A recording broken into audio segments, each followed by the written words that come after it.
ariko se uri umusilamukazi, uri umurokorekazi cyangwa uri umukristokazi, urasenga abantu bose barabizi, ariko birakwiriye yuko wakwambara pate kuko ukajya mu nzira, ukajya mu rusengero cyangwa mu musigiti?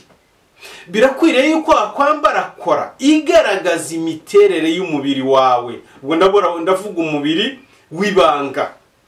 Birakwiriye ko wawambara kuko ugaragaza imiterere yawe, uko umubiri wawe w'ibanga uteye, ukinjira mu rusengero cyangwa mu musigiti ngo ugiye gusenga.